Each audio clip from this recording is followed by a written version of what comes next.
How's it going, guys? Welcome to the GSMC Chip Shot Football Podcast presented by the GSMC Sports Network. I'm your host, Manny Maradiege, bringing you guys some more discussions and storylines around the NFL and just college in general. A rundown for the show for today is the usual Chip Shot segment of the first part of the show. I'm going to be talking about Justin Fields and some comments that he made on the St. Brown's Brothers podcast, the 33rd team, talking about his situation with the Bears and just how he's feeling about the whole thing. Later, or just in that same segment, I'll talk about a list that I saw on ESPN, Mike Greenberg's list on some scenarios that he would like to happen. One that caught my eye was a trade for Devontae Adams to the New York Jets from the Las Vegas Raiders. I'll give you my thoughts on that. After that, I have some college football to talk with you guys about, the NIL situation, the transfer situation in college, and just a report from Adam Schefter on the whole climate around college football and how some coaches are frustrated with the situation and more on that. After that, I'll stick with college football to some sorts and talk about Caleb Williams and the news that broke out, somewhat, I guess you could say, about him not choosing to hire an agent representing himself and talking about the negatives and the positives that come along with that. Before wrapping it all up with a discussion, as usual, to end the show, surrounding the topic of drafting a quarterback, a franchise quarterback perhaps, if you feel that he's your guy, regardless of how good your team is, what sort of state, the quality level of your team. Or do you wait, acknowledge that you might not be ready to win now, and trade away the pick and stockpile in other areas that you might need to improve on? That's going to be the end of the show. A lot of good topics for you guys today. And before I jump into the first segment, I want to acknowledge that the network gets a lot of questions during the live episode. So if you get any questions and you want to interact with me during the show with the live chat, make sure to use the link that's running across the ticker down below me and even bigger here to my left. The tip and donations link is streamelements.com/gsmcsportsnetwork./tip. If you have any questions, just make sure to use that link as well. The link again is streamelements.com/gsmcsportsnetwork./tip. This just makes sure I'm able to see your question. It pops up here to my right-hand side at the top of the list, and I can interact with you guys, engage with you guys, and anything that you might have to say. I can read it live on air. And on top of that, it's also just a massive help for not only this show, but the network and other shows across all the channels that we have here. So if you guys could do that, that would be greatly, greatly appreciated. But that being said, we can jump into the first segment, the Chip Shots segment of the day. A couple stories that I wanted to go over with you guys. The biggest one, the first one that I wanted to touch on is more Justin Fields news. He was recently on Amon-Ra St. Brown's and Equanimous St. Brown's podcast, the 33rd team. And they just had him on there talking about the offseason, what his situation looks like, and, just conducting a regular interview. They asked him, of course, about his situation with the Chicago Bears, and I'm sure everyone has seen it. If not, you probably will see it at some point.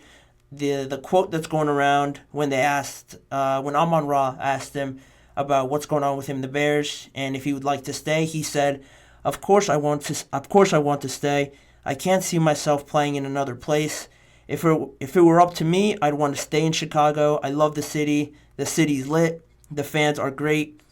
And, a lot has been made about Justin Fields and what will eventually happen. I assume everyone thinks he's going to be traded with the NFL Combine coming up.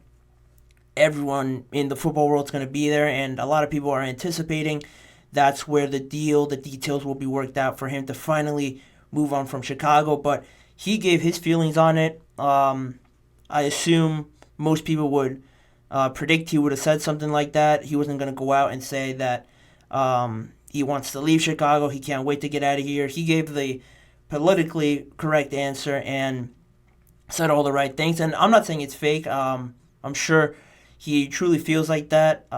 Like most people, I think he thinks that he hasn't really gotten a fair shot of it.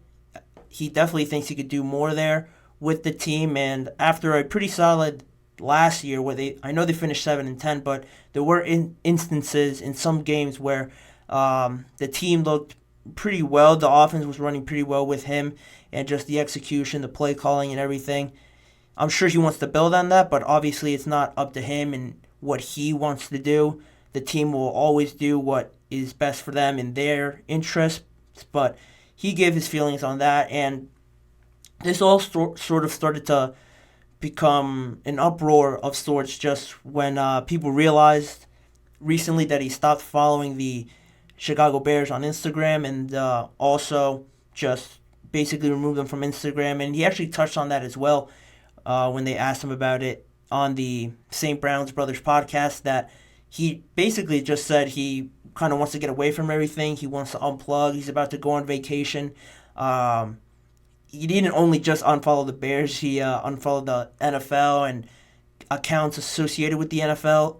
And, that makes sense for anybody. He must hear his name even more than anybody that's a fan in the media itself says his name. He must hear it a lot more than anybody else. So he just wants to get away with it. He clarified that all up, and he basically said just because he unfollowed the Bears doesn't mean he's done with them. He doesn't want anything to do with them.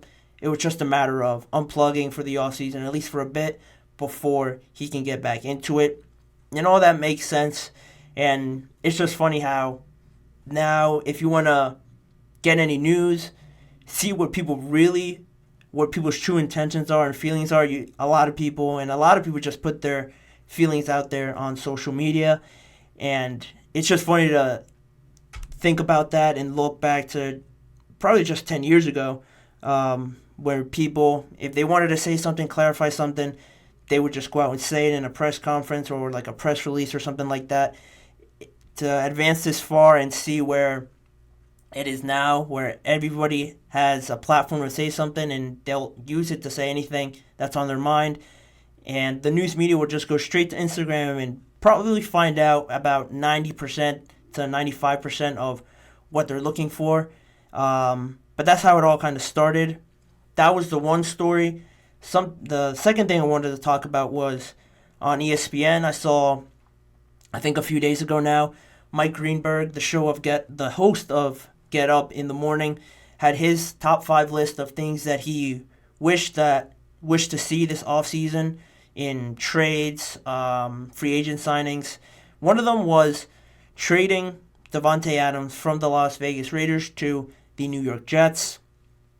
And, if you're a fan of ESPN or anything like that, Mike Greenberg's a Jets fan, you kind of know where that's coming from, but it also makes sense in some way because a lot was made of Davante Adams leaving the Green Bay Packers, not happy with his situation with them. Once Aaron Rodgers left, it all the story was written in itself that he was also going to be gone. And, he joined up with Derek Carr, his old college teammate, at Las Vegas. And evidently that didn't work out to the best as he would hope, how everybody thought it would have worked out. Derek Carr now obviously on the Saints, and Davante Adams still there. And it all pretty much has been downhill for Adams. He hasn't had the quarterback level, obviously, up in Aaron Rodgers. It's hard to find anybody to that level, but regardless of that, he definitely expected more success, as did I, and I'm sure other people did when Davante Adams signed there, just because of the kind of player he is, the talent level that he has. He hasn't really gotten that, and now they're in another sort of transition period with Antonio Pierce coming in.